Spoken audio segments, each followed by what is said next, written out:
Welcome, everyone. This is Pigskin Paisanos. I'm Paul.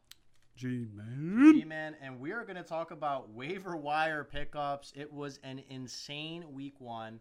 I think that's how every week's going to go, Paul. Maybe. Every week is going to go exactly how week went. I mean, we saw Lamar Jackson have 5 passing touchdowns. That's going to happen probably every week. That's my hot take. We saw Nick Foles go down and his backup killed it. We saw a lot of crazy stuff. We saw people that I've never heard of go off. So we're going to get into this because, look, when it comes to waiver wire, you don't just want to spend all of your fab money. And some of you have fab money.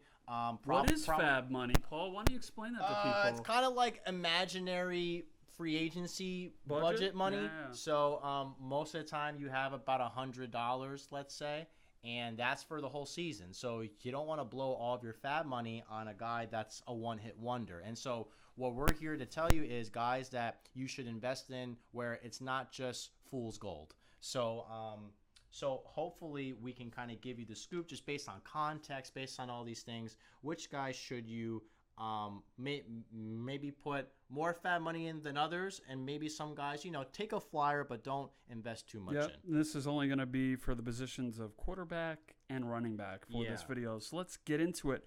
The only quarterback really of note, Paul and I were talking off camera, and he really doesn't agree with me, and I'm being a bit of a homer here.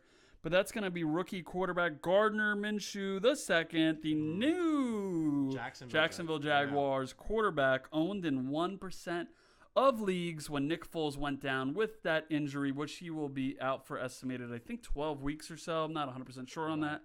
Gardner Minshew went like 22 of 25 for like 202 touchdowns. Yeah, I believe 200. I forget the yardage. Maybe 285 yards. If we're wrong, sorry guys. Maybe. Yeah. But like either way. But yeah, just making the most of his chance here. And I mean, look, Foles is out the whole year. He's done. How many people you think really drafted Foles, though, right? Unless you're in a 2-quarterback league. Yeah, unless you're in a 2-quarterback You probably didn't even draft Foles. But he's someone to look at because as we talked about in the other video about the matchup between the Bucs and Panthers, quarterbacks that can put up points help out your entire roster a lot. They could even make up for some of the other positions where they didn't do as well as you wanted them to do just because of the amount of points that a lot of leagues allow quarterbacks to have with passing touchdowns. So am I saying Gardner Minshew now is going to become the next Tom Brady because, he came in for the injured starting quarterback ahead of him? No. But he was highly touted out of college, one of the better quarterback prospects, and, was a late-round pick by the Jags. So it's a wait and see. But at the same time, if you really, let's say you're in a 2-quarterback league and you don't like some of the guys you have, either as your bench quarterback or your second quarterback, why not take a flyer? How much would you put down on him? So if you're in like a 2-quarterback league, odds are there's no quarterbacks available that are even startable. So I would put down maybe 10 fab dollars on him. If you're in a 2-quarterback league. If you're in a 2-quarterback league. If you're in a 1-quarterback league, I mean, there's so many options. I don't know if I would really pick him up, or I wouldn't drop a lot of money on him. Because you really don't know. Because look, as I mentioned off camera, Nick Mullins had a very similar kind of thing last year where he had a game or two that was really good, very accurate, and then he kind of faded out, and now he's not even playing anymore. Yeah, but that's Nick Mullins. Jaguars go 15-1 now with Minshew. Yeah. So just for the fans out there, know Garrett is a Jaguars fan. So if you sense the bias, I've never been biased in my life. It's real. So anyway, moving to the running backs. That is the only quarterback really worth mentioning. So going to our halfbacks here, Adrian Peterson, the guy is relevant again. So Darius Geis went down with an injury in his meniscus. So that's not good. Not a good one. Darius Geis has had a history of injuries. He didn't play all of last season. ACL. Yeah. So again, bad knees for him. And AP is owned in 39% of Yahoo leagues. So what we're going to bring here, guys, is guys that are owned in 55% or under in Yahoo leagues we're going to mention here. So we're not going to mention guys that are owned in most leagues. It's not even worth it. So AP's owned in 39% of leagues. Again, AP had over 1,000 yards rushing last year. He was the main guy. there was a report that the team was very upset that he was not active in week 1. A lot of players thought he was the better running back in the pre-season. Exactly. And now Darius Guice goes down again. And obviously you have Chris Thompson in there. You got a few other guys that are in there. But Bryce Love. Yeah, Bryce Love. But look, I mean, it would be very surprising if the Redskins don't give it off to Maype at least for like 10 plus carries a game. He should be their bell cow. Yeah, carries, I mean, he should be. Yeah, he should be. I'm very upset because I dropped AP just before Sunday, thinking that he wasn't going to really be used much because he was a scratch in week 1. So anyway, pick up AP. How much money would you throw down on AP, Garrett? Because that's kind of a tricky one. I guess, for Guice owners, they're going to probably maybe be a little more reactionary here and maybe, are worried if they didn't have that good of running back depth. Yeah. So I'd say 10 if you're a Guice owner, but maybe less if you're not a Guice owner. I was going to say $5 to $10, somewhere in that range, wherever you think you feel confident getting them. Because, with Guice, that's the problem is that we see now a lot of these players that get injuries. Some of them have been able to come back no problem. Mm-hmm. And then you see other guys like Jerick McKinnon who, can't even get back onto the field after tearing their ACL. This happens sometimes when these guys get these big ACL tears, is that other parts of the knee now start to kind of get compensated too. Yep. I'm not sure if the report was for the same knee that he tore his ACL on. Either way, either leg is going to have to start, getting compensated possibly. Mm-hmm. So, I mean, AP could be a steal if you don't even have him. Yeah, try it out. I mean, look, because of the history last year and because of how this team feels about him, I mean, and the offense, I think, showed you more than you thought it would have in week 1 against the Eagles. They were pretty good against the Eagles, and Case Keenum wasn't that bad. So, pick them up, okay? So, next guy here, Raheem Mostert out of the San Francisco 49ers. He got 9 carries. He's only owned in 1% of Yahoo leagues. Why are we even talking about him? Because Tevin Coleman is hurt. So Tevin Coleman is out. He has a high ankle sprain. Which sucks. High ankle sprains are very tough for a halfback to overcome.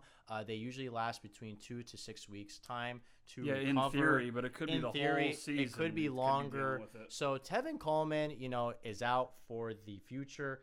So again, Mostert, he got 9 carries. The main guy there is Breida. So I think now it went. Coleman was supposed to be 1A. Breida was supposed to be 1B. Now I think with Coleman out, now it's going to become Breida as that 1A and Mostert in that 1B or the 2 spot. Either way, though, I think this offense will feature both backs getting some work. Mostert, I remember, had a game or here and there last year. So with the limited amount of players that this offense looks like it has outside of George Kittle for the time being, Mostert could be, if you were a Coleman owner especially, you might want to just go ahead and look at him again. Yeah, pick him up. I mean, guys, look, because he's a 1B, don't throw a lot of fab money at him, because who knows, he might not. They could just make it be Breida, really. They kind of did last year. So, as far as fab money, maybe I throw down like $3 or $4 on him, maybe not too much, but why not? Pick him up. He's only owned in 1% of Yahoo leagues, so try it out, okay? Next guy on this list is a guy that is going to be a pain in my side because I have Duke Johnson Jr. on the Texans, and this guy that I'm going to mention doesn't go away. His name's Carlos Hyde. So Carlos Hyde had 10 carries for 83 yards last game against the Saints, which are a pretty good defense. Reports are that he looked really good in this game. He had a few good runs. He got the early down work, and Johnson got more of the pass game work. Yeah. In my opinion, I think Johnson is, if you're going to choose between which backs, Johnson is the one to own because of that passing game, and I think he's going to get more touches. But I think Carlos Hyde is it's a high-powered offense. It's a high-powered offense. Give him carries, he can goal line carries, maybe fantasy relevant. Right. So he's had a good season in the past. I know the Chiefs cut him, but you have to consider Hyde as a flex. It's the opportunity, Yeah. You have to consider Hyde as a weekly flex because of the offense, because of how he's done. So pick him up. I was planning on spending about 5 to 10 fab money on him. just because I'm a Duke Johnson owner. So if you're a Duke Johnson owner, again, kind of like with AP a little bit, invest a little bit more. But if you're not an owner of Johnson, maybe, I don't know what, like 5, I would say, or more. Yeah. I don't know. Again, it's really just because of the offense. Just that one he's game. in, and if he's going to get touches, stays healthy, why not? Okay. A quick mention, Darren Sproles, the little guy, he just doesn't go away. But he had the same amount of work as Miles Sanders last game. 12 touches, I believe. Both had only owned in 2% of Yahoo leagues. And so, why not? It seems like that backfield is kind of open. Yeah, well, it's a committee. Doug Peterson is pretty traditionally a committee guy. It's a committee, but Sproles has always had a role. Yeah. I think until Miles Sanders shows you that he's going to run away with this job, Sproles. Then I think Sproles could be I wouldn't put down a lot of money for Sproles. Maybe like $1 or $2. But maybe. But who knows? So pick up Sproles. Another guy now in a very good offense, Rex Burkhead. Yeah. So Rex Burkhead kind of went off a little bit. He had 8 targets and caught 5 of them, and he also had a few runs. So now look, with Antonio Brown coming there, Demaryius Thomas, we don't know how this offense is going to look, but. Yeah, and the week 1 matchup that the Patriots had against the Steelers, too. Again, this goes back into what we said in the other video with the Panthers and Bucks and what we touched upon here. This week 1, you got to, especially if you're maybe not that familiar with football in general, I don't know how repeatable some of these games are. I don't think the Steelers are only going to put up 3 points a game. Yeah. I don't know if the Patriots are always going to blow out teams, but regardless, Rex Burkhead, when he's been healthy, has always been one of those guys that the Patriots like. They like to use him. He's been solid, and Burkhead's always filled in nicely whenever there was someone hurt. So he's owned in 6% of leagues. So pick him up, but don't throw in too much. Maybe like Sproles, $1, $2 or $3, maybe at most. Gus Edwards. Gus Edwards out of the Baltimore Ravens. Owned in 3% of Yahoo leagues. The dude had 17 carries. That's like RB1 level almost. He has 17 carries, but again, in a blowout game. Probably the worst team. In a blowout game. Most of it came in the second half, I believe.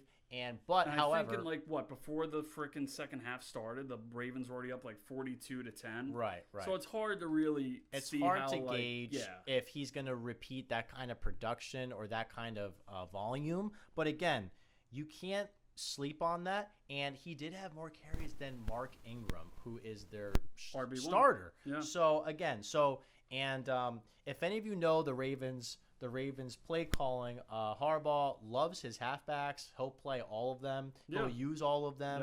He'll sometimes use one more than the other. Yeah, and Gus had some really good games last year in the middle of the year. People kind of forget about it, But so why not pick up Gus Edwards, throw down $1 or $2 on it? Why not? He's only owned in 3% of Yahoo leagues. Last mention, C.J. Anderson. The guy's just bounced around everywhere. He's kind of worried that this might happen, that Matt Patricia, thinking he's the second coming of Bill Belichick's like, yeah, Bill used to do this where he'd run a bunch of different running backs in there.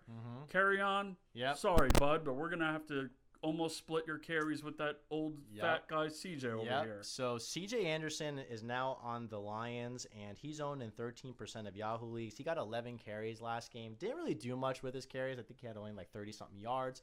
But again, still, it shows you though that this team is trying to not make carry a little timeshare. A little fault. Timeshare there, and a little bit like of a handcuff, I think. So if you're a Kerryon Johnson owner, why not pick up him and you have a handcuff. Most guys are probably not going to pick up Anderson. I don't know if I put this much money. Yeah, I was going to say because, again, context matters. Week 1, Cardinals, one of the worst defenses in the league right now. And, again, I think you're more so just maybe hedging on if Kerryon was to tweak something. Right, again. It's more hedging. But, again, either don't offer anything or maybe throw down $1 on him. So, again, guys, those are our waiver wire pickups. And again, quarterbacks and running backs. Consider contacts, as we said, and we hope that you kill it in your fantasy league this year. Thank you, guys. Unless you're versing me.